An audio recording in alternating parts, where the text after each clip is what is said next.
तो Joe Biden के बयान के बाद यूक्रेन के राष्ट्रपति जेलेंस्की ने अमेरिका और नाटो देशों पर आरोप लगाते हुए कहा कि रूस के डर से यूक्रेन को नाटो में शामिल नहीं किया गया है।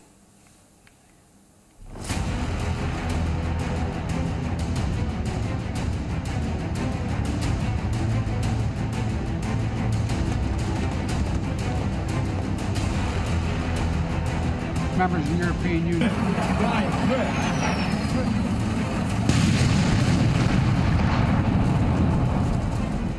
क्या रूस से डर गए नेटो देश?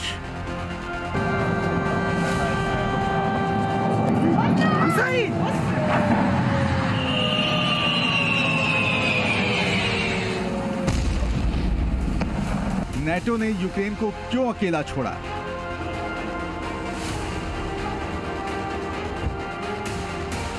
ये ऐसे सवाल हैं जो अमेरिकी राष्ट्रपति जो बाइडेन और यूक्रेन के राष्ट्रपति व्लादिमीर जेलेंस्की के बयानों के बाद उठने स्वाभाविक हैं। देर रात यूक्रेन के राष्ट्रपति ने अमेरिका और नेटो देशों पर बड़ा आरोप लगाया है। कहा, रूस के साथ लड़ाई में हमें सबने अकेला छोड़ दिया। पहले सबने बड़े बड़े वायदे किए और जब बात मदद की आई तो किसी ने मेरी मदद नहीं की, लेकिन हम अपनी लड़ाई लड़ने में सक्षम हैं। Я залишаюсь в столиці. Моя родина також в Україні. Мої діти також в Україні. Моя сім'я не зрадники, а громадяни України. Але де вони зараз знаходяться, я сказати не маю права. साथ ही व्लादिमीर जेलेंस्की ने कहा कि नेटो देशों के नेताओं ने डर की वजह से यूक्रेन को नेटो में शामिल नहीं किया।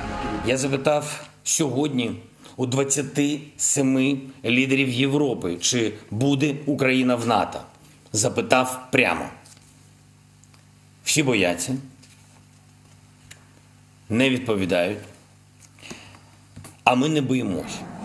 व्लादिमीर जेलेंस्की ने कहा कि द्वितीय विश्व युद्ध के बाद ऐसा पहली बार हुआ है जब किसी देश ने दूसरे देश पर जल, थल और वायु चारों तरफ से घेर कर हमला किया। जेलेंस्की ने कहा कि रूस के इस हमले में हमारे 130 से अधिक नागरिक मारे गए हैं और 300 से ज्यादा लोग घायल हैं। रूस के हमले के बाद ये माना जा रहा था कि नेटो देश रूस पर कोई बड़ी कार्रवाई करेंगे, लेकिन ऐसा नहीं हुआ। अमेरिका समेत नेटो देशों ने रूस की सेना से मुकाबला करने की बजाय यूक्रेन को अकेला छोड़ दिया। ब्यूरो रिपोर्ट, जी मीडिया। तो यूक्रेन के राष्ट्रपति का बयान भी आपने सुना। इन पूरे हमलों को लेकर क्या कुछ उनका कहना है? साफ तौर पर कहना है कि नाटो देशों ने अन वक्त पर उनका साथ नहीं दिया और ये भी उन्होंने सवाल किया नाटो देशों से कि कब यूक्रेन को नाटो देशों में शामिल किया जाएगा।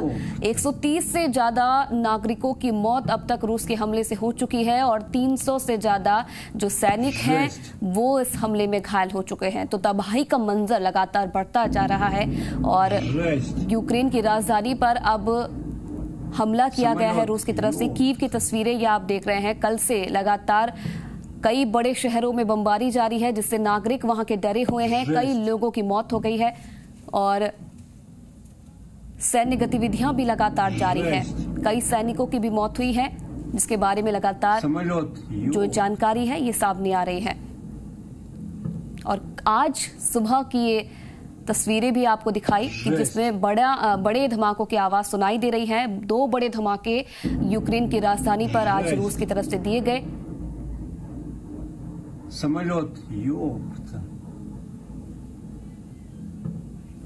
और तस्वीरें आप देख रहे हैं लगातार। ये यूक्रेन के कई बड़े शहर हैं जिन पर अब तक रूस हमला कर चुका है।